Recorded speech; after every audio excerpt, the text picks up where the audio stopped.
Hello, I'm Yonit Levy of Channel 12 in Tel Aviv. And I'm Jonathan Freedland of The Guardian in London. And we are Unholy from Keshet Podcasts, two Jews on the news. Actually, two Jews who were away from the news for 2 weeks. I missed you, Jonathan. I missed you too, and a great apologies to the listener who got in touch to say, where are you? I think there were about two or three. I think it was who were at upset, least, and a few hundreds in my WhatsApp. Absolutely right. No, and we were sorry to be away for the Pesach break, but we are back in business, and great Indeed. Timing because it's a big celebratory day in the calendar, Yonit. Indeed, it's Israel's 73rd Independence Day, Yom Ha'atzmaut, and driving around Tel Aviv today, I suddenly realized, it dawned on me that there's a new scientific revelation. The creature with the shortest memory has been found. It's a vaccinated Israeli post-lockdown. Really, because if you drive around Israel, it's as if, coronavirus never existed. I mean, obviously it did. 6,300 Israelis lost their lives and many Israelis their livelihoods. But the national mood is of total normalcy. And when you think about the fact that a year ago we went under lockdown with the most severe restrictions, all of the ceremonies, the Yom HaZikaron, the Memorial Day and of Independence Day, were all without without audience, and really the most severe decision to say that families of fallen soldiers can't even walk into the cemetery, the military cemetery, because of social distancing restrictions, and where we are today. So it's pretty remarkable. Doesn't this go to this idea that Israelis are nothing if not the world's most binary people? In other words, you've got kind of two modes. Either it's absolute crisis, total lockdown, no one goes within 100 yards of each other, or it's complete back to normality. Let's party, which I applaud. Here we are, obviously marking Independence Day. Jewish schools and institutions are doing that, but it's still in a kind of lockdown way, pretty hybrid combination of lockdown and non-lockdown. We're good in Britain at doing grey. The sky is often grey, and we know how to do grey somewhere in between, and that's how it is. So we're not doing the normal thing, but it has coincided with, at last, outdoor socializing and gathering, hospitality being reopened. And so I was on a BBC Politics TV show this week, and the opening question was, so, Jonathan, were you back in the pub garden last night? Because pubs have been reopened, at least for their gardens. And I really had to fight hard not to reply with, I'm Jewish. Of course I wasn't rushing back to the pub garden. I'm waiting. It's not my top priority. Jews and pubs are usually, well, it's a bit of a stereotype, but the notion that I was waiting for 1 minute past midnight to stampede my way into the pub, it wasn't quite right. But I will actually be there this weekend, and I'm looking forward to it. Wow. That's pretty impressive. I have to say, though, that you've been in Israel during Independence Day days, and you've probably seen like Israelis driving around with the flags right on their cars. I have. Again, this is Tel Aviv, right? To the extent that Tel Aviv represents Israel as London represents the UK or New York, the US. But no one's driving around with I was the only person driving around with flags. And I felt like, am I the only geek who didn't get the memo that it isn't cool to go with the flags anymore? I felt like in high school again. I think it's like not cool anymore. I think people have either sort of, they put the flags on their apartment buildings, or they don't do the car thing anymore, at least not in Tel Aviv. Well, what would explain that? That could be, is that a post-lockdown thing, or are we overthinking it, or what could explain that? First of all, we're always overthinking things. Yeah, that's our job. But again, I mean, I've spoken to a few friends, and they all told me that around Israel, it's still sort of a popular thing to do. Now I think it's just totally not a thing anymore. We don't do it. Post-flag. I do have a Yom Ha'atzmaut flag story to tell you, but I think we should get onto that later, because listeners to us know that we left them with a kind of Netflix-style season finale cliffhanger a fortnight ago, which is Israeli politics. We had the election. We never missold this. We didn't tell you there was going to be resolution on March the 23rd, unholy listeners, but we said there would instead be this kind of limbo period. But, with the moment of drama we were waiting for before we left was who would get the mandate, who would get the nod to form the next government, and or at least have a go at it. So Yonit, fill us in. Surprise, surprise, the person who got the mandate to form a government is again, Benjamin Netanyahu. But besides that, besides officially getting the mandate from a very reluctant President Rivlin, right? He didn't even ask him to come to the residence and get it. He just sent him a letter. But besides that, Netanyahu still is stuck. He still doesn't have a government. Now, what you had happening this week is Naftali Bennett, the Yamina leader, saying Netanyahu's Likud party can count on my party, 7 seats, 7 votes, to back a right-wing government. But, Jonathan, what he also said was, I will fight with all my might against the option of fifth elections. So what do you hear? You hear, yes, I'm with Bibi, of course I am. But if he fails and he has 3 weeks on the clock, even less, well, all options are on the table. That's basically what Naftali Bennett was saying. By the way, the deadline for Netanyahu's end of mandate is May the 4th. May the 4th be with us if he fails, because that's going to lead us into a lot of turmoil. I just made a geeky reference to Star Wars, and you're going to have to sit through it and suffer it, because that's what you do. I'm just saying. So again, we have to say something about Naftali Bennett, right? The negotiators for his party are still sitting with Netanyahu, but they're also sitting with Lapid, right? So to borrow an analogy from the world of dating, Bennett is playing as if he's interested in a monogamous relationship while actively exploring polygamy, right? By the way, if the Islamist list that has actually people who are actively supporting polygamy in the picture, that takes a whole Still, he'll fall right at home in that coalition. Exactly. So again, Naftali Bennett has superhero negotiating powers right now. They fade away the minute Netanyahu's mandate fades. Yeah, I thought that remark about the one top priority is avoiding fifth elections was a nice bit of rolling the pitch, as we would say here, for signing up for an anti-BB Lapid-led coalition. He's prepared the ground there with that remark, so I thought that was quite deliberate. I mean, for me, if we're talking Netflix seasons, I am so enjoying the subplot of the enduring Rivlin-BB feud. I mean, I loved that thing with if the letter had a drawing of gritted teeth on it, it couldn't have been more clear that, I am doing this very reluctantly. I don't want a photograph with you. And it has been like this battle of these two sort of Likud Titanic figures over decades, and who is really the last one standing? Because, of course, you mentioned Bibi's mandate running out. Rivlin is on his way out the door as well. And just will his final act be in some way to thwart Netanyahu by, giving the ultimate nod to someone else? I don't know. It's been a very, very interesting subplot. I think you're absolutely right to be sort of reading between the lines when a character like Naftali Bennett's involved.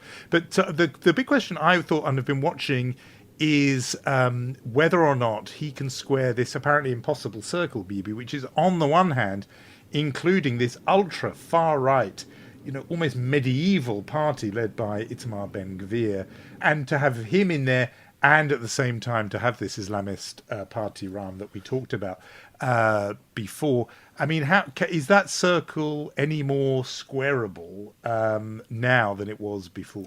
If anything, it's less, because what you had was Bezalel Smotrich, the head of the religious Zionism party, on the eve of Yom HaShoah, by the way, tweeting, a Muslim that doesn't recognize that Israel belongs to the Jewish people doesn't have a place living in this land, right?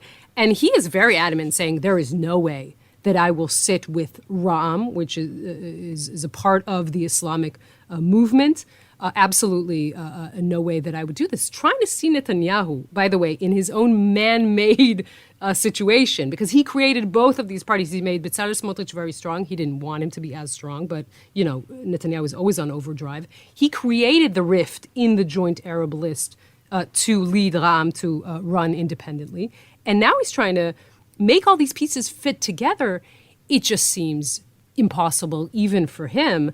It kind of think I was trying to think with an American friend what would be the equivalent, and he told me it would be like Trump saying that Hillary is going to be his running mate in 2024, right? That is as impossible as this.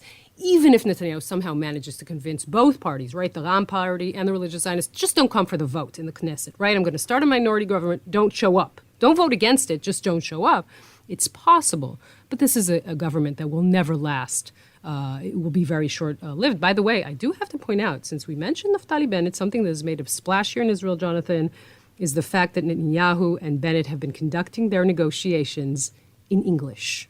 Not in Hebrew, preferred language for both. You know that Netanyahu is very fluent in English. Naftali Bennett is a son of by the way, two San Francisco hippies, leftists turned, right-wing when they made Aliyah to Israel. And I'm just letting you know that this is the language. English is now the language of coalition building in Israel. Now, why so is if that? you want to go ahead at that. I'm interested in that. Why they do that? Is that because they think somehow they'll be less, monitorable by rivals, or is that because actually English is their language of choice and more comfortable for both of them? Because it's quite damaging. I think it gives them this. I don't want to say or of superiority, but they think that they know how to do something that many other Israelis don't, and I think for both of them, they're very comfortable in that language. When Netanyahu was chief of staff, Naftali Bennett was Netanyahu's chief of staff, they spoke in English. I think the question is why it made such a splash now. I mean, it's a known fact that Netanyahu used to talk to his advisors in English. But yes, so that is something that Israelis have been talking about this week. If he does pull this off somehow and get both the Islamist party and the far-right party in, it will be fascinating to see how that is spun around the world. Because on the one hand, there will be a story that Israel is taking this great step forward of democratic inclusion by having an Arab party in government for the first time. And on the other hand, there will be this other narrative, which is the Kahanists, the far-rightists are ushered in through the front door.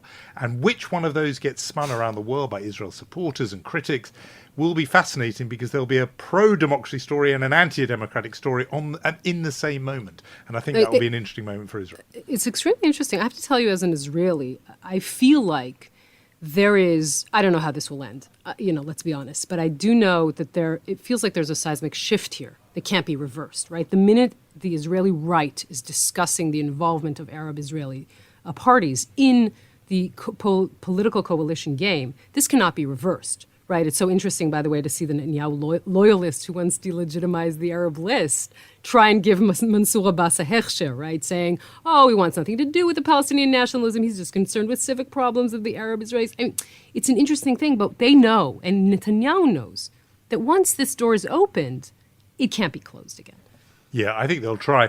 The thing about politics, though, of course, is that he's doing all this domestic stuff, but he is still the head of the Israeli government, and there are big decisions to be made.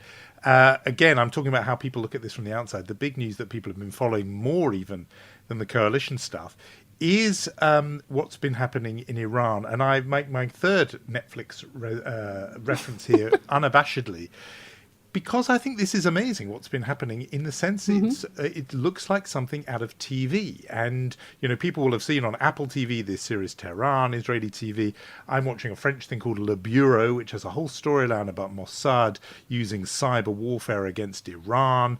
That's the fictional version, but it's looked like that in real life. So tell us what's been going on that.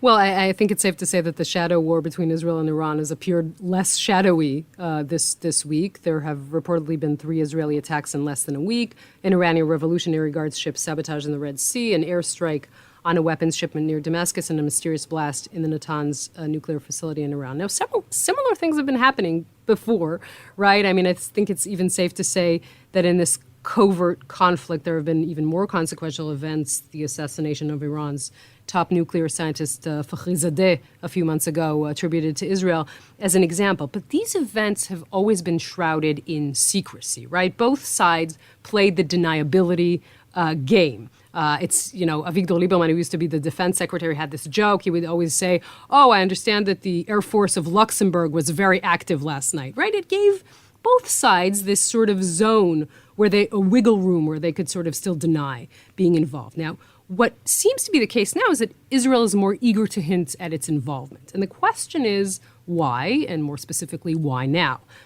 So obviously the issue of the renewed talks around the return to the Iran deal and maybe Israel betting that Iran wouldn't want to retaliate right now, and the most important thing for Iran is the lifting of sanctions.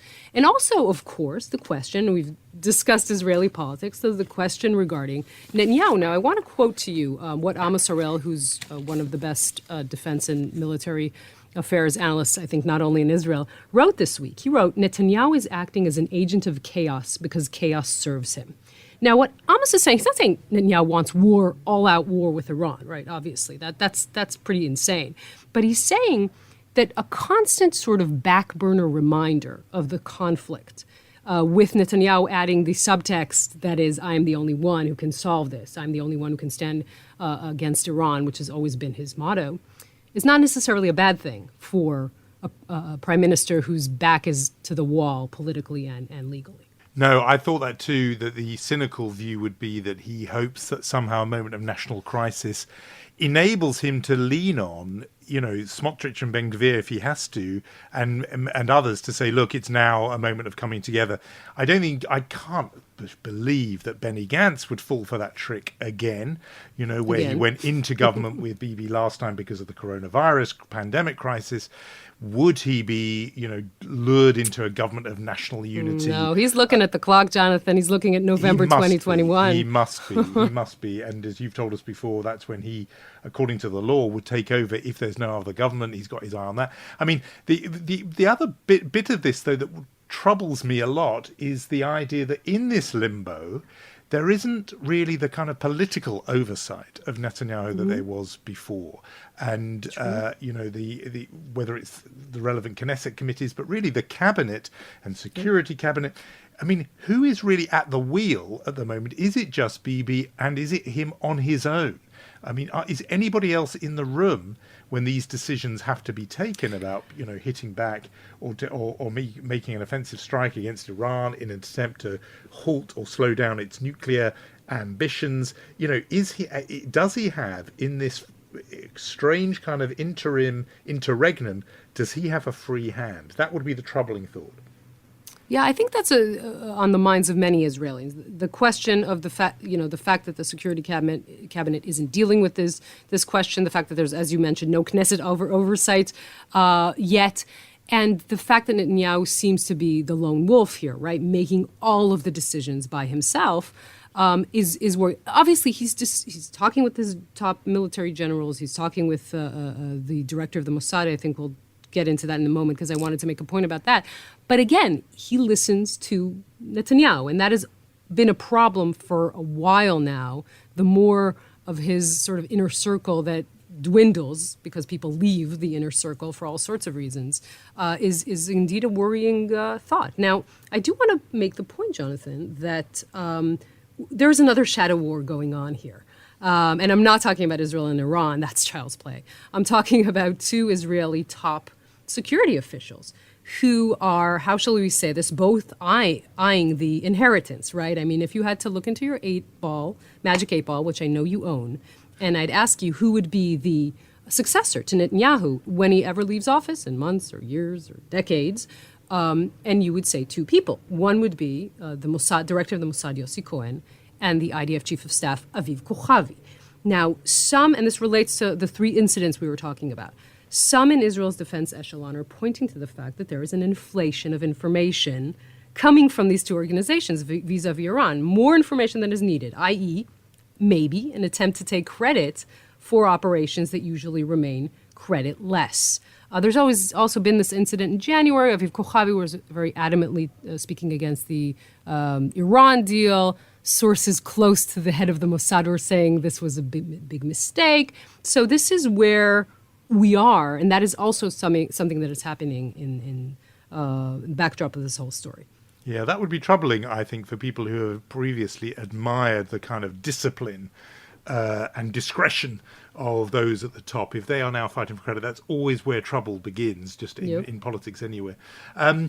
Big story out of the Jewish diaspora, I think, this week, and particularly in America, will be something very, very different, and that is the death of Bernie Madoff. And the reason why I think it's worth us discussing that is Bernie Madoff. The Mossad had nothing to do with it. Just you were nowhere near there. The thing about Bernie Madoff is, obviously, there's a kind of collective cringe in Jewish diaspora communities when someone does something bad and is in the news, and you wait to hear their name, and you hear a Jewish name, and you do a sort of face palm because you can't bear the idea that some horrible fraudster or criminal is Jewish. This is the Harvey Weinstein syndrome, or Jeffrey Epstein syndrome. Should we go on? Let's not go on. There's a kind of cringe, but with Madoff, there's an extra dimension. It wasn't that he just happened to be Jewish and did this massive pyramid scheme, estimated at around $50 billion fraud, the most enormous fraud. It's rather that there was something very specifically Jewish to the whole story in terms of his victims and this is what I wanted to talk about, even his methods and the ability to be successful. And that is that he ripped off people by promising these, but too good to be true investments, telling people invest your money with me and you're going to make 10-15%. Who are the people who invested with him and lost a fortune? You just you read through the list of victims, and it is a roll call of major global and particularly American Jewish organizations. So that he ripped off Hadassah, the women's Zionist organization, which supports hospitals and other things in Israel, to the tune of $90 million that it had invested with him. I mean, as somebody said, who rips off Hadassah? That is like mugging your grandmother. I mean, but he did that. He took to $100 million from Yeshiva University. The Jewish Community Foundation of LA lost $25.5 million, and the equivalent body in Washington, D.C., $10 million. Ramaz Jewish Day School, I mean, in New York, I know people who went to that school, lost over $5 million. American Jewish Congress. Elie Wiesel lost all his savings. Holocaust survivor Elie Wiesel, Nobel Peace Prize winner. His charitable foundation lost $36 million. Steven Spielberg lost 70% of the money that went to his Wunderkinder Foundation, etc., etc. You can keep going with this. It seems as if there wasn't a Jewish organization in America that was left untouched by this scandal. And that goes to something really interesting about his crimes.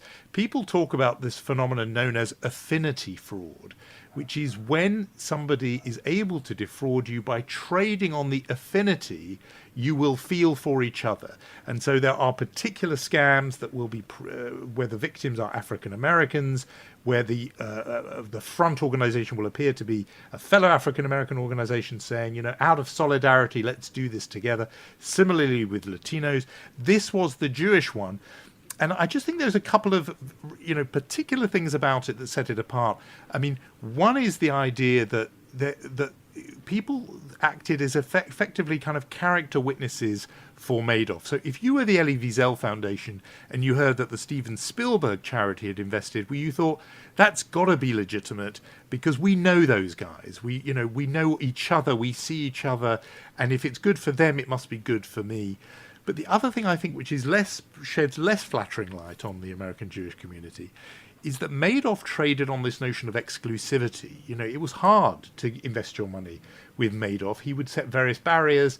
And I do wonder if there was this feeling that among Jews, they wanted to be in the inner circle and in the club. And Madoff was very good at sort of saying, no, I don't want your money. That's not good enough for me. And of course, then people wanted it even more. So just on every level, this was a Jewish story about a kind of underside of American Jewish life that I think people would rather not look at, and just shows you when people tell you about Jewish seichel, to use that Yiddish word, that there's a kind of, a particular kind of Jewish good sense when it comes to financial matters. Here comes, rebuttal of that. That here they were as naive as anybody else when one of their own was looking to rip them off, and I think that's part of the Madoff story. Yeah, all of that is an excellent segue to chutzpah. That we should talk about, but didn't we want to say a few more words about Israel's 73rd yes, Day? The 73rd birthday. Of course, we must. So we'll pause on the chutzpah. Well, before we get to chutzpah, we should have a moment of celebration as we think of this particular story, which is I have told you and our listeners a couple of times before about the fact that I live in the Haredi part of North London. I have Haredi neighbours on both sides, and when my children went to Simon & Mark's Jewish Primary School, which they did, which is a wonderful Jewish school in this area, it's a school that is, among many other things, very celebratory on Israel's birthday. And at one point, one of the veteran Hebrew teachers of the school telephoned the police to say there's a terrible thing going on, which is that people are burning the Israeli flag outside our school. And this is terrible because all the children will be so intimidated and they're terrified. This was in the early noughties when it was the period of the war on terror, etc., post 9/11. And the police sent teams of squad cars over to the school fearing this was going to be some terrible incident in sort of war on terror relations. They arrived to find a group of Neturei Carter Hasidim Oh dear. burning the Israeli flag as a demonstration outside this school, which had lots of blue and white flags. Imagine trying to explain to members of the Metropolitan Police in London why exactly it was. They arrived there and they were looking at these Haredi men thinking, which ones are the Jews from the Jewish school? Who's the victim here? They were so confused. Try to explain religious anti-Zionism to the constable of the London police force. This was a very tricky moment in the life of our neighbourhood. And every Yom Ha'atzmaut in this area, I always think of it. Oh dear. And can I let you in on a little slightly guilty secret, which is... Please do. I, as you know, and we've talked about many times, I feel very bound up one way or another with Israel, and sort of always have. You know, my mother was born in Petach Tikva and so on. And yet, one event that oddly doesn't do it for me emotionally and never has is Yom Ha'atzmaut, and I feel a little bit guilty about it. But I was in Israel, when I've been there in person for Yom Ha'atzmaut, and find the transition from Yom HaZikaron, the Memorial Day, and the way it segues into Yom Ha'atzmaut, I find that quite moving. Again, it goes to that binary thing about Israel. It's either sorrow and loss, or it's celebration and flag waving. But it's something about the flag waving bit of it, actually, that doesn't do it for me. And I can be very rah-rah for Israel, don't get me wrong. And I was right there along with London's LGBT population cheering for Dana International in 1998 at the Eurovision Song Contest. Please send us photos of this. And when Israel is playing Russia for some European qualifier, I'm gung-ho for Israel. It's something about the overtness of all the kind of flag waving. And what I think it probably is, it's something just general. I don't love it when people massively wave the flag. Here, it's become very fashionable now for British politicians to do that. And, I remember somewhere in my head, and I think it must have lodged, the words of Amos Oz, the great Israeli writer, peace campaigner, who said that somehow all this stuff feels odd for Jews in a way because we're old in the world, and this stuff, passports and flags, feels relatively new for this very ancient civilization. And he talked about feeling sometimes like a grandfather in the kindergarten, where the business of sort of, tinsel and sort of balloons and flags, it rubs me up the wrong way somehow because of the jingoism of it, the overt nationalism of it. I find, moments of solidarity with Israel, celebrating its triumphs and tragedies, I can't help but do that. But somehow it doesn't do it for me on Yom Ha'atzmaut. Can you help me, Yonit? I'm wondering, you mentioned Amos Oz, and I think one of his more moving lines, and I'm probably not quoting this correctly, out of his most, I think, best book is A Tale of Love and Darkness. And he says about Israel's founding that a dream realized is always disappointing, right? I mean, there's the dream and the fulfillment always has to be a bit disappointing. And I wonder, since, I made this joke earlier about how you, in a way, are more Israeli than I am. I mean, you mentioned your mother, Sarah, being born in Petach Tikva, 1936, I believe. That's right, yeah. And of course, your great uncle, who is an officer in the British Mandate here, and also sort of, I think it's okay to say, an avid Zionist, right, and sort of torn between both worlds. Again, quoting from your great book that I urge our listeners to read, Jacob's Gift. I mean, you are so sort of intertwined with the history of this country, and I know that you love it very much. I would dare say, this is very chutzpah of me, right? Israelis explaining to you your feelings towards Israel. But I kind of dare say that your relationship to Israel, when I listen to you talking about the country, always I think of a Jewish mother relating to her favorite son. You have a lot of criticism, but you fiercely love it. I mean, that is what I feel. Maybe that connects to the not loving. I mean, obviously you say you don't love flag waving of any flag, really, but maybe that's connected a little bit to what you feel like that show-offy moment of, nationalism. Yeah, I think it's very perceptive, actually. I think it is something like that, where my relationship with it is to be, like, as you could say, like a Jewish mother who's sort of critical, but loving and actually critical because loving. It's because you care. And it's holding both of those in tension at the same time is kind of my relationship with Israel, rather than having to just be one and be kind of rah-rah cheering along. It's actually that engagement. I think I had a good friend who talked about the relationship of diaspora Jews with Israel as being a bit like Jacob and the angel, where it's both, wrestling and hugging. And that is the relationship, actually, that you are intimate and bound up with Israel, even as you appear to be wrestling and grappling and even struggling with it.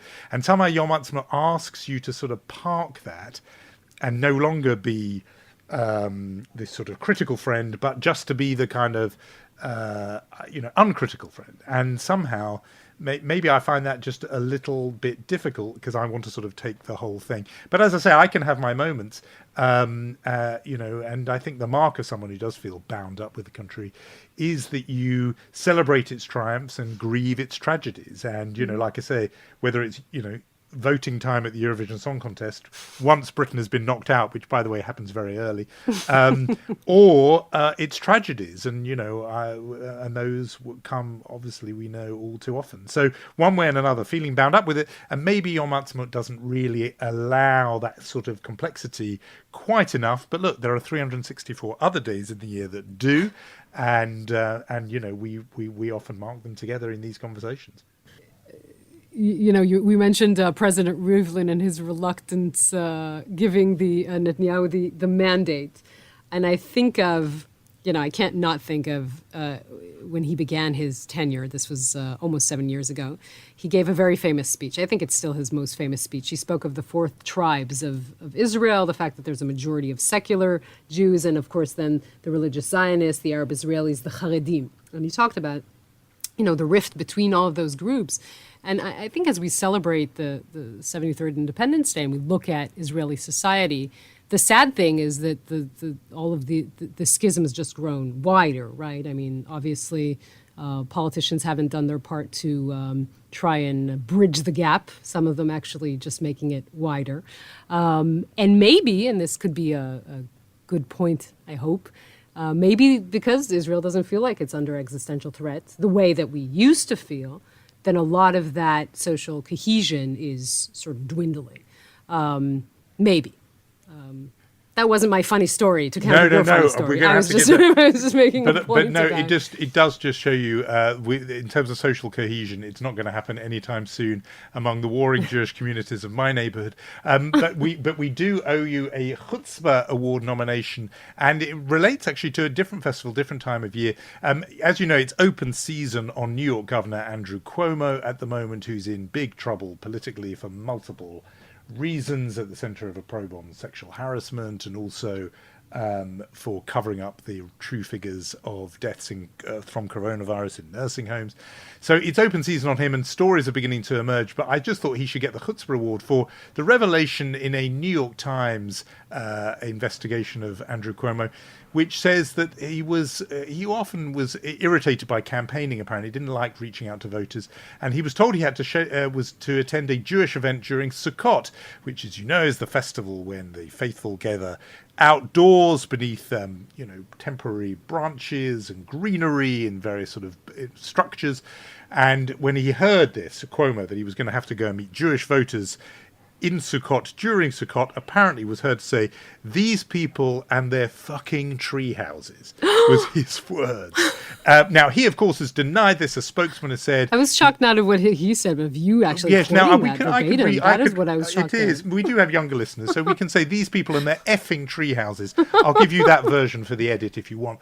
But the Cuomo spokesperson has denied he made the comment, adding that his 2 sisters married Jewish men, and he has the highest respect for Jewish traditions. And he gave a lot of money to Bernie Madoff. This is the sort of Ivanka defense, which is, how can I be hostile to Jews? One of my family members has married a Jew. But there we are. These people in their tree houses is a new take on Sukkot. So I think he's a shoo-in for our I think so. I don't think we have any other nominee. I think that's good. I think it's good. For Mensch, stiff competition this week. I'm drawn to Julian Edelman, I want to say the most accomplished, some might say only, Jewish player in the National Football League, accomplished player for the New England Patriots, not just because he announced his retirement this week and did so wearing a Magen David, but he was consistently not just a happens to be Jewish athlete, but really proud Jew, wore blue and white boots and would often use, there's a thing where you can wear different boots to raise awareness and funds for a charity, and he would often highlight Jewish and Israeli charities. So Julian Edelman, the Jewish NFL guy, is a candidate. There's also the story of the young woman, South African woman, who has been rejected from a gap year program in Israel because her mother is not Jewish, Demi Putziger. She's campaigning against that. She's a good candidate.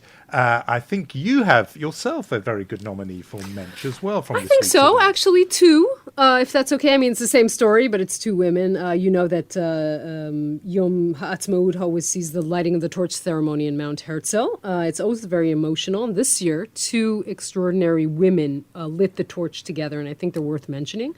Shira Isakov, who was gravely wounded after her husband tried to murder her, today her ex-husband, and stabbed her in front of their son. She was saved thanks to her neighbor, Adi Guzi, who heard the cry for help and came over. And while Shira was still in recovery, she actually stood in front of the camera and gave an interview and said, she was beautiful woman, sort of her face still lacerated, her teeth broken. She said, I have nothing to be ashamed of. The person who has something to be ashamed of is my husband. And she became this heroine in Israel, telling the story of domestic violence. And they lit the torch together, being these prominent voices against domestic violence, saying, for all the women rising from the abyss who openly, courageously remind us of how much more needs to be fixed here. That just left many Israelis speechless. And I thought that was a beautiful moment. Yeah, no, that's a very worthy nominee. I thought we should do a shout out, though, whether it deserves the Mensch Award or not, we will leave to our listeners. But you and I both, Yonit, have become mildly obsessed by the latest addition to the Duolingo suite of languages. This is the app for learning languages. They have added as their 100th language Yiddish. And very exciting. I thought we should do a Duolingo off. I have got my app open here. Yes. I know you were absolutely top of the class in every subject, Yonit. We have established this early on. But I want to see how you do on this. Now, I am pressing start on my one here, and I think you're going to do the same. It's asking me, there's a little picture, it's asking me to say a man, so I'm going to press that. There we are. And it's told me, great. Now your turn. Oh, hang on. It's speaking to me. Let me see. Tigger in a park. And I think that means a tiger in a park. I'm going to check. Nice job. It very tells me. good. I'm just wondering, whenever would you need to yell in Yiddish, a tiger in the park? Well, I now feel... When will this come in handy? There will be a moment actually, in when Haredi, you and I... London, maybe. Maybe in London. I feel as if you and I will take Unholy on the road, and one day we will be in Madrid, and we will identify a bear in Madrid, and we will both, in perfect Yiddish, tell the locals there's a bear in Madrid, and they will look at us with completely baffled, because when have they ever had a Yiddish speaker in Madrid? I think it's going to be a very niche interest, but hang on, let's continue. The tish is blue. Ah, the tish is blue. Okay, I'm going to say the table is blue. Excellent. See, I'm learning. You're such a nerd. I don't think I'm not going to be continuing to do this long afterwards. I'm sure you will. I just have to, I don't want to disappoint the flocks of people rushing to the Duolingo Yiddish app. I'm just saying that there are some phrases there you really have to be somebody's grandmother to pull off, Jonathan. Yes. Let's be honest. I think that's true. And that is some way off for both of us. That would be our Mensch and Chutzpah nominees for this week. I think that may be our podcast for this week. You have to, it's compulsory, subscribe. You have to follow us on Instagram at 2 Jews on the News. No letters, no numbers, just 2 Jews on the News. Give us a rave review, ping us, mention us, talk about us in Yiddish to your friends. And if you have one Yiddish-speaking grandmother, do that as well. It's been good to be with you, Yonit. Indeed. Let's say thank you to our executive producer, Lior Friedman, and to Yair Bashan, to Rom Atik, and to Rad Esho. What are we going to say? Mazel Tov, Israel. Happy birthday. I'm searching for my Yiddish. Oh, Guten yes. Yor, Bubele. I don't have the rest. That's what I got. No, that's next week's lesson. But for the moment, Exactly. there's a bear in Madrid. Have a good week. Bye-bye.